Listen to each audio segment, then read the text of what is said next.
Our scripture lesson this morning comes from Psalm 46. If you would please turn to page 780 in your hymnal. We are not going to sing the top portion, but we will read the bottom portion. I'll begin and join me in the bold print, please. God is our refuge and strength, a very present help in trouble.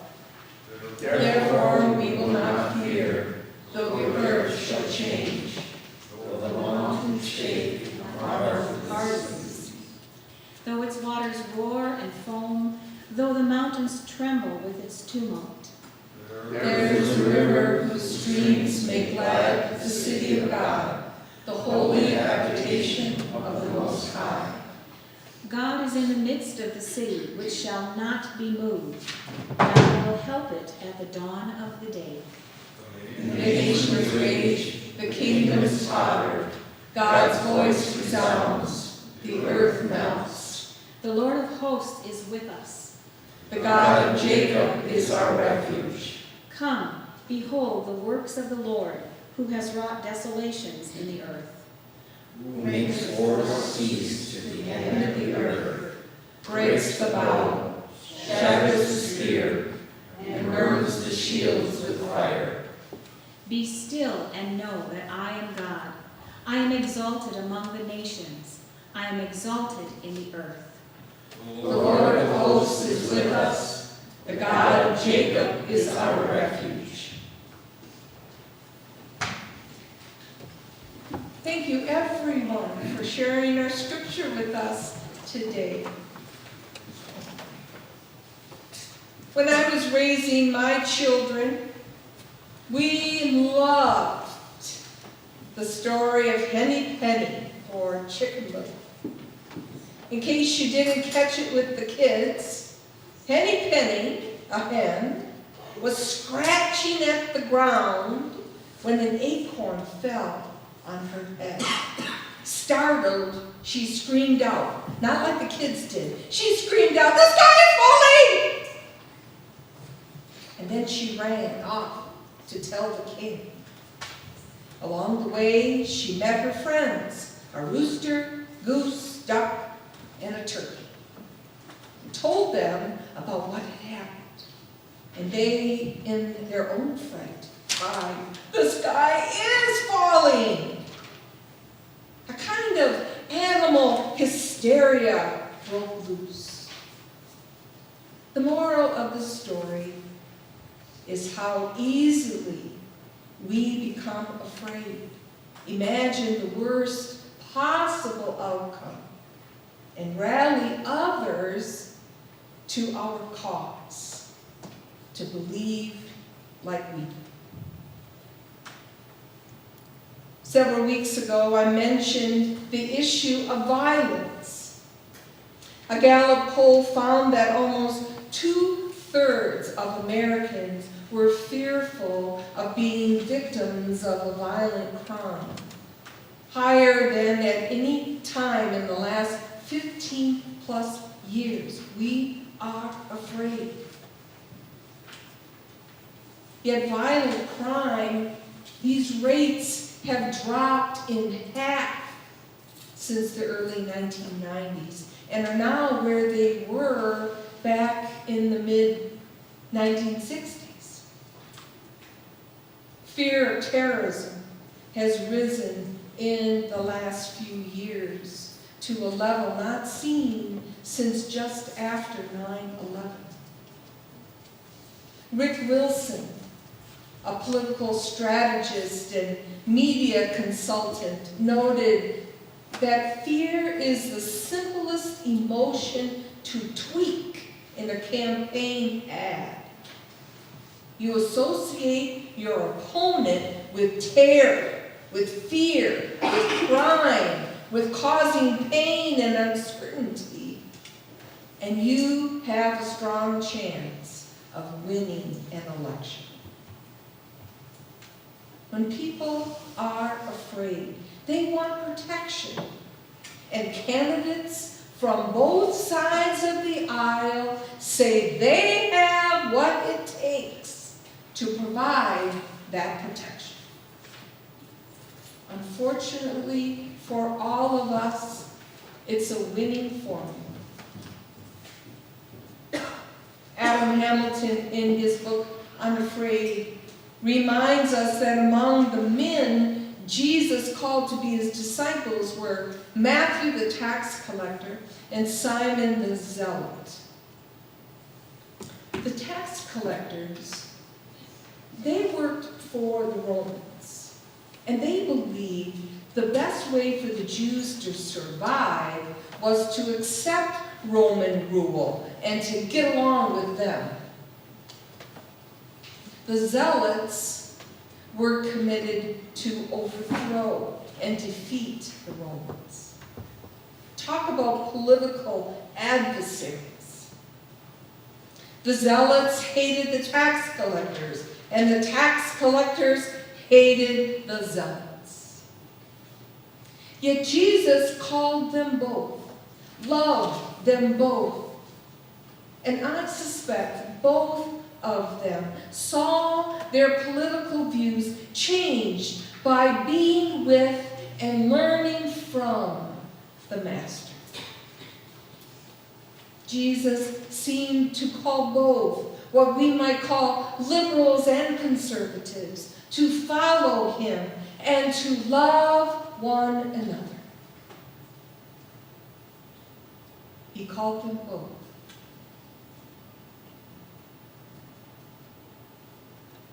Like most pastors, I almost always come out on the side of compassion, mercy, and a concern for the vulnerable and the weak.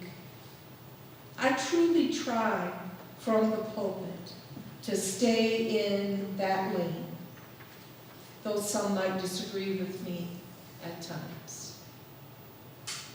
But friends, here's where it's at for me.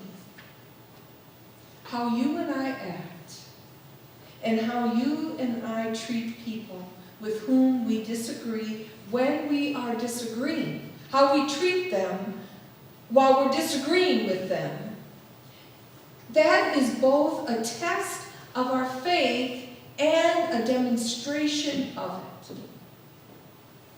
How we treat them while we are disagreeing with them is a test of our faith, and even more so, a demonstration of it. The thing is, conservatives are not the enemy. Liberals are not the enemy. And we actually need each other. We do, in fact, live in a multi-dimensional world, and we need the richness of multi-dimensional thinking and voices.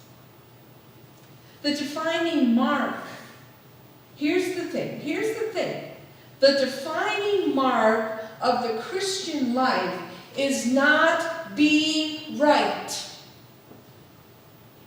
It's not being right. It's not being correct. It's not owning truth.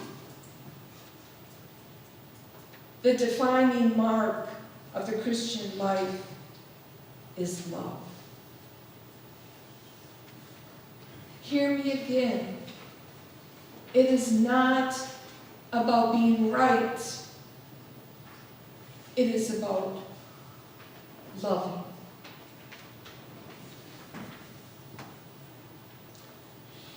Jeremiah 22:3 says, "The Lord proclaims, do what is just and right. Rescue the oppressed from the power of the oppressor."